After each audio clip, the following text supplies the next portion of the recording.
I was thinking about setting up a live reaction thing, but I usually post some kind of write-up after a Nintendo Direct with my impressions on the games that stood out to me, so I figured I'd try and do a post-reaction video instead. So here we go! Seeing Lyn from Fire Emblem 7 is a none too subtle acknowledgement and reassurance that Fire Emblem is being made with a worldwide audience in mind now, not just Japan and not just obsessives who have lots of time to sink into their games. Could it be a Koei Tecmo collab, the way that Three Houses and Three Hopes were? They're trying new stuff with the Fire Emblem franchise, keeping the core battle formula but expanding it out into a wider RPG appeal. It definitely looks like it's worth a closer look, but I don't know if it'll be a big enough game for me to consider the special edition they're showing off though. We'll have to get a closer look before the game releases.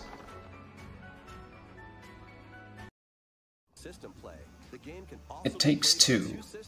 Online play makes this worth having a look into, especially with the free Friends Pass they offer, although the genre of puzzle platform is not something that I typically get into on its own these days. Fatal Frame, Mask of the Lunar Eclipse. As soon as you see the camera, you know it's going to be Fatal Frame.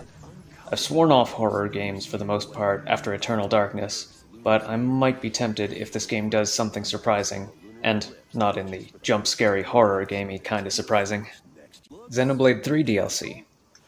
I'm looking forward to playing this as soon as it's available. Xenoblade 3 has been running almost non-stop on my Switch since its release. I'm also looking forward to the social media trends cycling again another couple of times, as new waves of players discover the secrets and plot twists. Oddballers. Seeing Ubisoft gives me some pause. If this will require a Ubisoft account, then you can count me out. Other than that, Oddballers looks interesting. Dodgeball where the ball can be exploding gas canisters or other objects. I want to see what my Patreon subscribers, Twitter followers, YouTube commenters, and Discord members think about it. Links in the description. Tunic. Strong Zelda influences, looks pretty compelling. I'm particularly interested in that interface, 2 bars or 3 of colorful resource to rely on for your adventure. Front Mission 1, 2, and 3 remakes.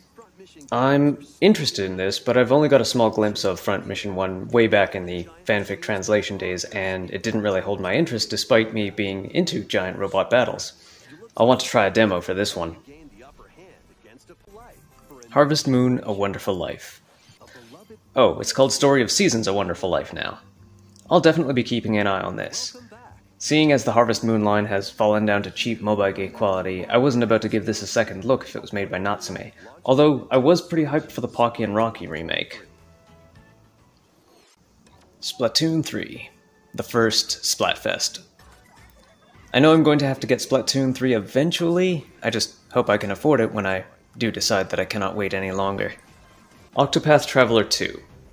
I had a feeling that the HD 2D team would have something new to show already. I recognized those first notes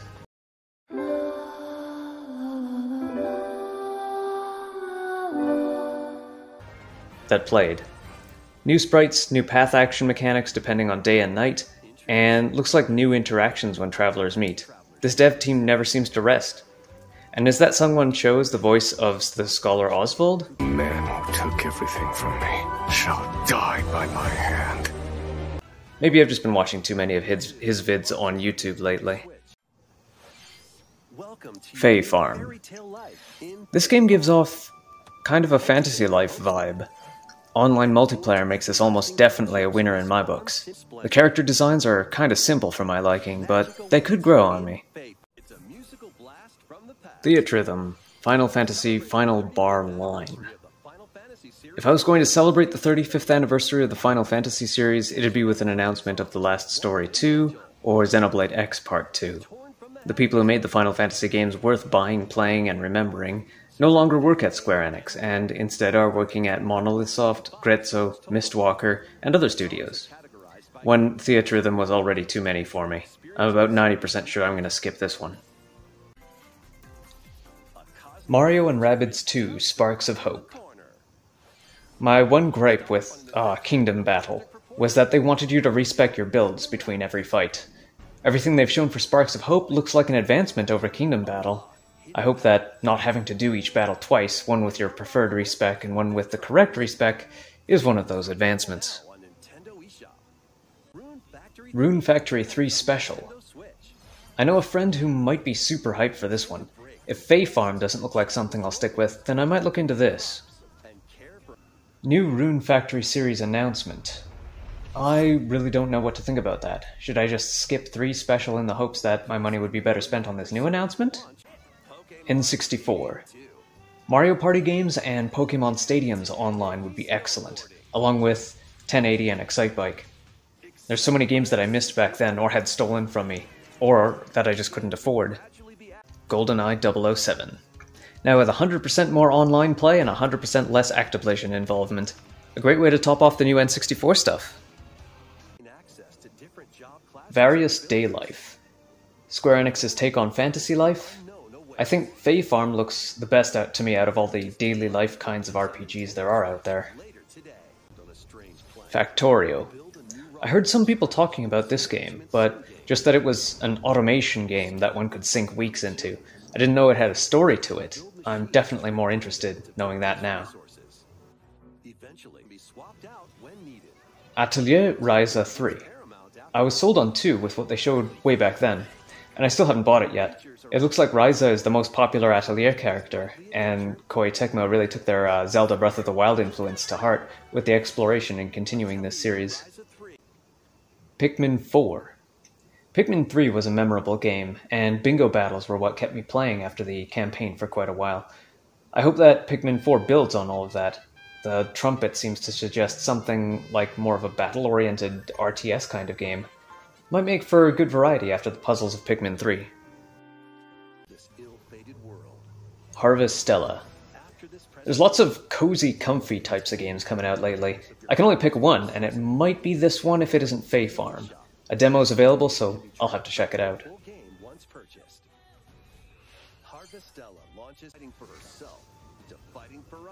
Bayonetta 3.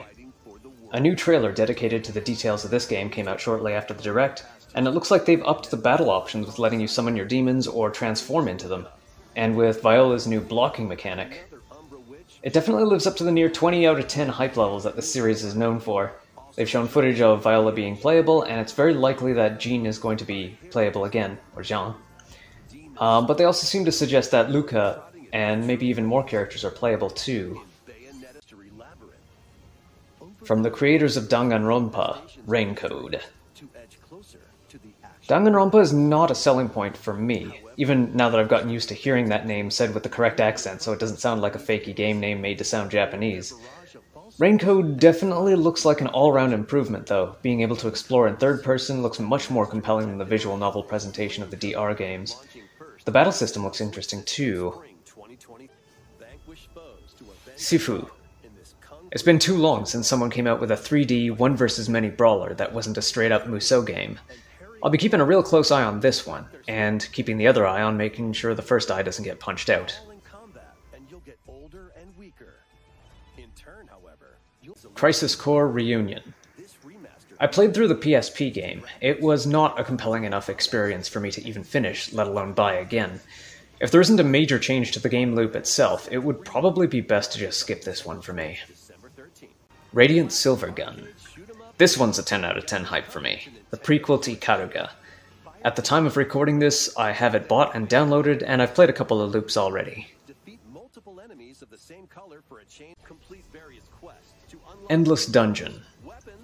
Online cooperative roguelike.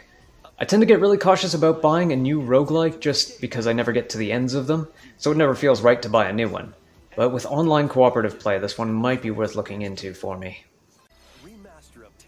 Tales of Symphonia Remastered. I have the original, and it doesn't look like Namco's ever been able to port the 60 frame per second GameCube original to other systems. And my view of the Tales series has soured since Hideo Baba spent the next 20 years after the original Tales of Symphonia became the best-selling Tales game worldwide, insisting that the Tales series fans are only Japanese players and only on other consoles. Let's see if this game can at least live up to the GameCube original's standard of quality. Romancing Saga, Minstrel Song Remastered. It looks alright for a Square Enix game. Maybe after I finish the Saga game that I had already bought and is waiting for me to finish, I'll give this a look. Kirby Return to Dreamland Deluxe. The music was the selling point of this for me, but the multiplayer was a good selling point too. Will it have online play? That might be the deciding factor as to whether I double dip on this one. Legend of Zelda Tears of the Kingdom.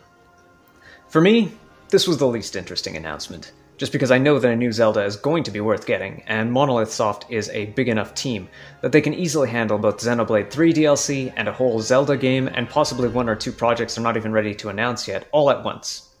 And that's not even counting whatever other projects they're helping on that we're going to find out about in the upcoming years. Overall, I think this was an above-average Direct, with lots of news for a lot of gamers with different preferences. In particular, there were more than the usual number of comfy, cozy kinds of announcements during this one. I'd like to attribute that to the rise of a particular Nintendo blogger going by the name Eowna? E-E-O-W-N-A, if you want to search her up and give her a subscribe. Tell her I sent you. Just about all of her video titles have the words comfy cozy in them, front and center in the thumbnails or titles, so you're super clear about what kinds of games she likes. I just hope that this doesn't lead to an abandonment by developers of the high-action titles that keep me glued to my chair. The Bayonettas, the Ninja Gaidens, and the Kid Icarus Uprisings.